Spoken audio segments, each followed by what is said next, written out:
नमस्कार दोस्तों, मैं हूं आपकी साथी +1 स्टूडियो दिल्ली से। आइए जानते हैं आपकी राशि आज आपके लिए क्या खास लेकर आई है।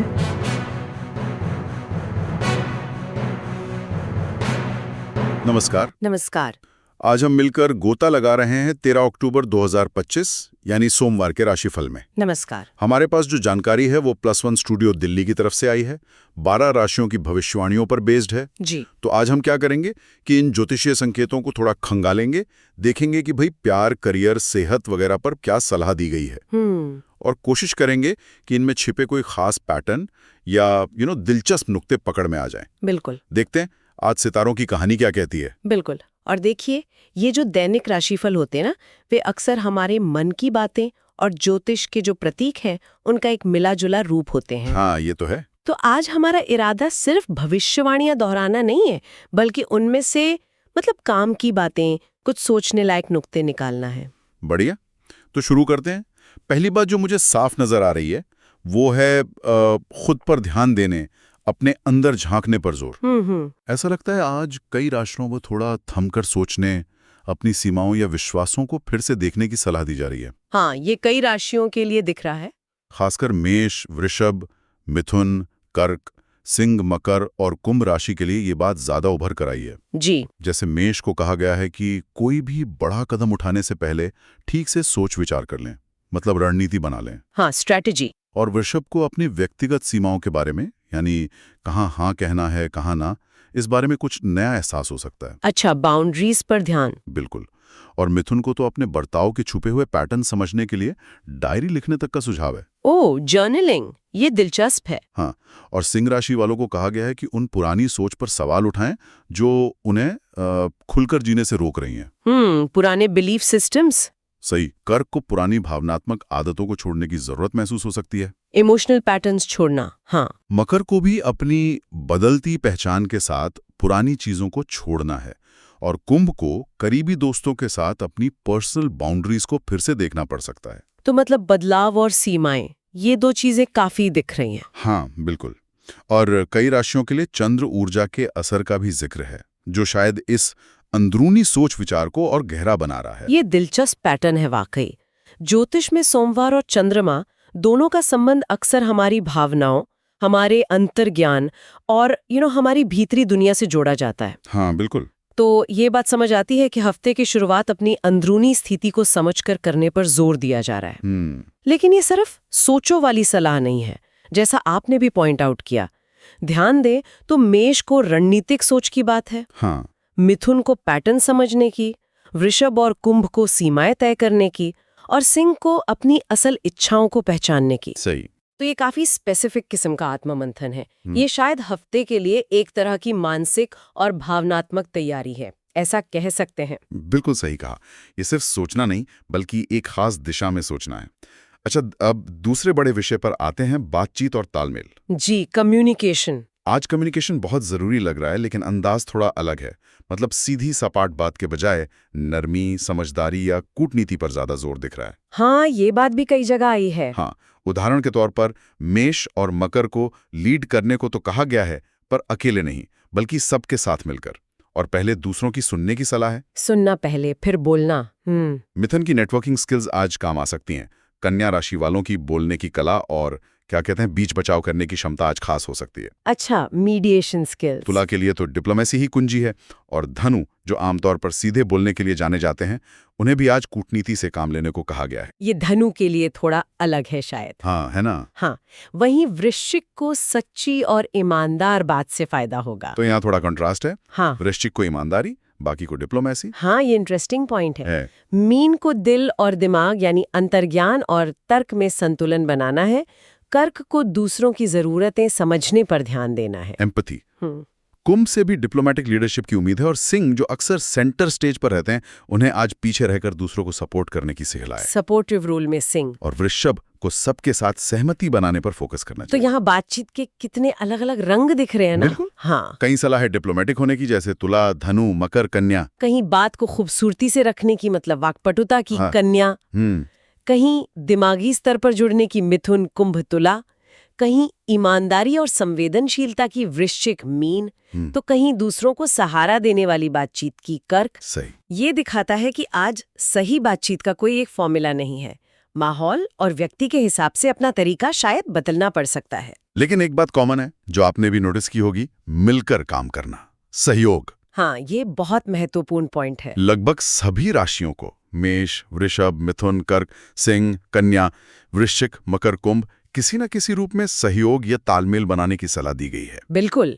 ऐसा लगता है आज अकेले अपनी चलाने के बजाय दूसरों को साथ लेकर चलने, उनकी सुनने और मिलकर रास्ता निकालने में ज्यादा भलाई है। चाहे वो ऑफिस का काम हो या घर के रिश्ते, शायद आज हम की ताकत मैं से ज्यादा है। ये बात तो है। लेकिन यहाँ वो जो छोटा सा विरोधाभास आपने पकड़ा था, वृश्चिक वाला। हाँ, कि उन्हें ईमानदार और सीधी बात करनी है। जी, जबकि बाकी ज्यादातर को कूटनीति की सलाह है।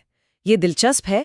शायद ये वृश्चिक की मूल प्रकृति या हो सकता है आज की कोई खास ग्रह स्थिति की वजह से हो, जो उन्हें सच बोलने की ताकत दे रही हो, भले ही वो थोड़ा मुश्किल लगे दूसरों को। हो सकता है। ये अच्छा नुक्ता पकड़ा।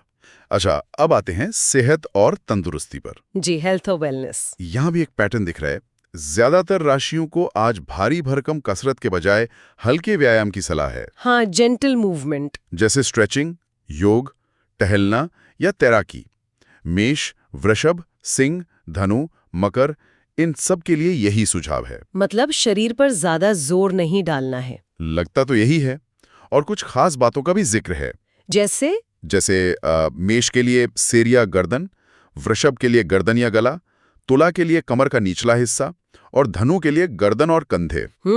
Specific areas. और पानी पीना यानी हाइड्रेटेड रहना मेष, कर्क, वृश्चिक, कुंभ, मीन के लिए खास तौर पर जरूरी बताया गया है। हाइड्रेशन तो वैसे भी जरूरी है, पर आज शायद कुछ ज्यादा। हाँ, और दिमागी सुकून पर भी काफी जोर है। Mental wellness. हाँ, मिथुन और कन्या को गहरी सांस लेने की एक्सरसाइज, कन्या को कैफीन कम करने की सलाह। अच्छा, कैफीन कम। सिंह को शांत गतिविधियों में मन लगाने को कहा गया है।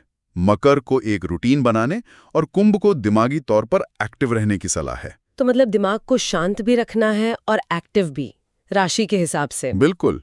खाने पीने को लेकर भी कुछ सुझाव हैं, जैसे कन्या के लिए मैग्नीशियम वाली चीजें, कुंभ के लिए प्रोसेस्ड खाने से परहेज, डाइट टिप्स। मकर के लिए टेम्पर खाना और वृश्चिक के लिए सुबह गर्म नींबू पानी। ये पूरे सेहत को एक साथ देखने का नजरिया, मतलब होलिस्टिक अप्रोच, ये दिलचस्प है। हाँ, शायद हफ्ते की शुरुआत है तो शरीर और मन को संतुलित करने पर जोर है, या हो सकता है जैसा आपने कहा चंद्र ऊर्जा या बुध ग्रह का कोई प्रभाव हो सकता है। ज्योतिष अक्सर मन और शरीर के जुड़ाव की बात करता है, तो यहाँ सिर्फ कसरत की बात नहीं है, बल्कि दिमागी शांति, भावनात्मक संतुलन और शरीर में पानी की सही मात्रा, इन सब पर ध्यान देने को कहा गया है। सही। जैसे पूरे सिस्टम को एक तरह से रीसेट करना हो आज। हाँ, ये समझ आता है। शरीर और मन दोनों को आराम देने का दिन लग रहा है। अच्छा, अब बात करते हैं प्यार और रिश्तों की। जी, लव एंड रिलेशनशिप्स। यहाँ सलाह थोड़ी मिली जुली है। कुछ राशियों को गहरी बातें सुनने और एक दूसरे के साथ खास पल बिताने पर ध्यान देने को कहा गया है। इंटिमेसी और क्वालिटी टाइम। हाँ, जैसे मेष, वृषभ, सिंह, कर्क।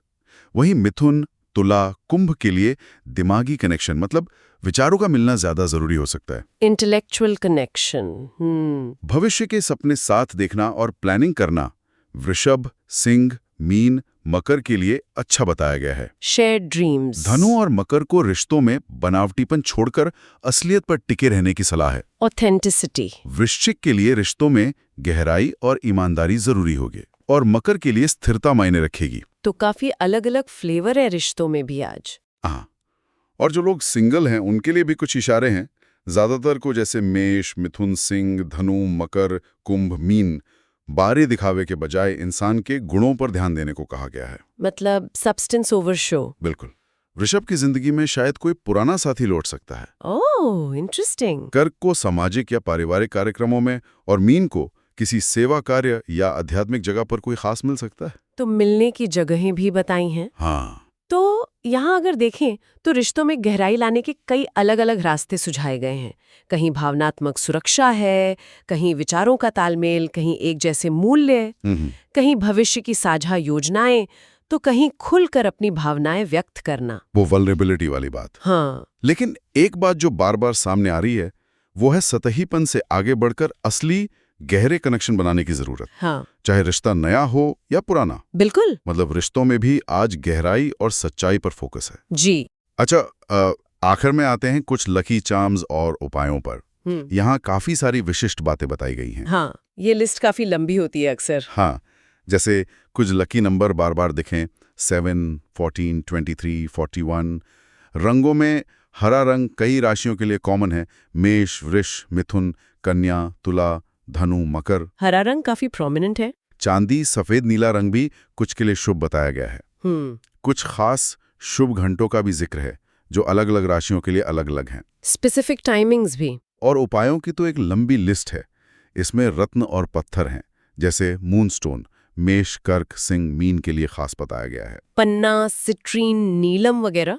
मूनस्टोन का जिक्र कई बार है। हाँ। धूप जलाने के सुझाव हैं, जैसे चंदन और लैवेंडर। चाय में कैमोमाइल का जिक्र बार बार है, जो शांत करने वाली मानी जाती है। बिल्कुल। साथ ही हर्बल और पुदीना चाय भी हैं।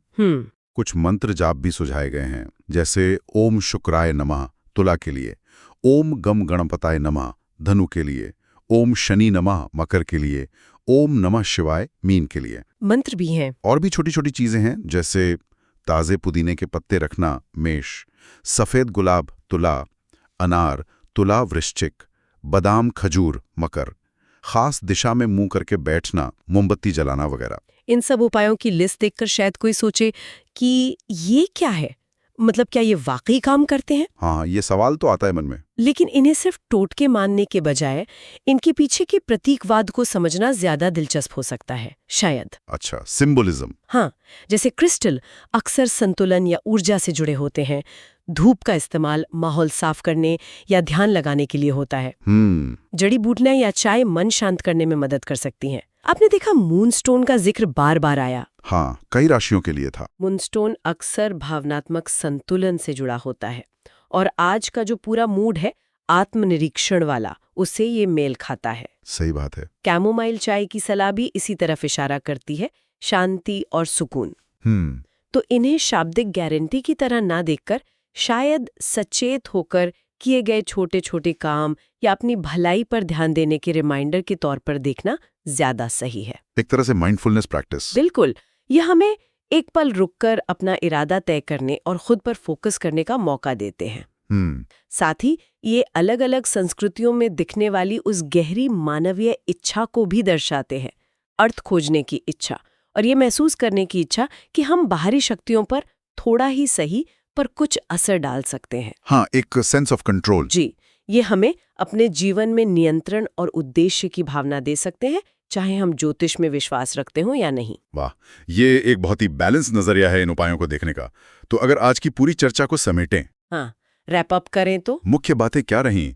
अपने अंदर झांकने पर गहरा जोर है, बातचीत में नरमी और समझदारी की जरूरत है, सेहत के मामले में आराम और संतुलन पर ध्यान देना है, और रिश्तों में सतहीपन से हटकर गहराई तलाशनी है। जी, ये मुख्य थीम्स थीं। तो इसका कुल मिलाकर मतलब क्या निकलता है?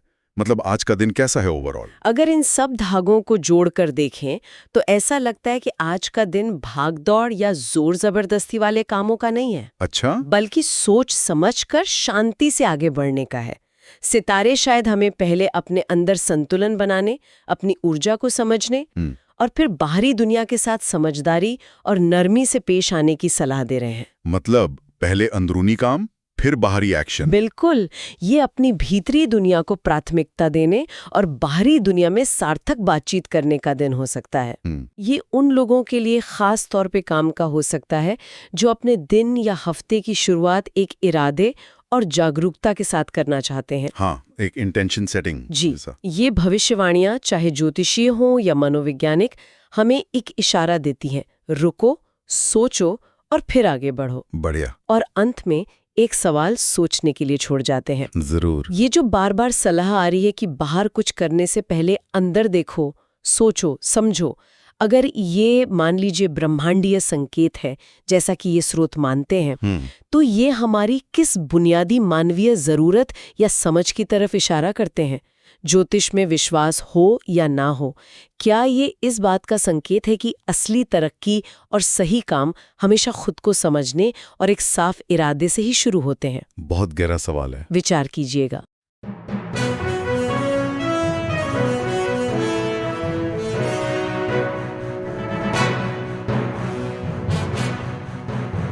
The zodiac forecasts provided by Plus One are based on general astrological interpretations.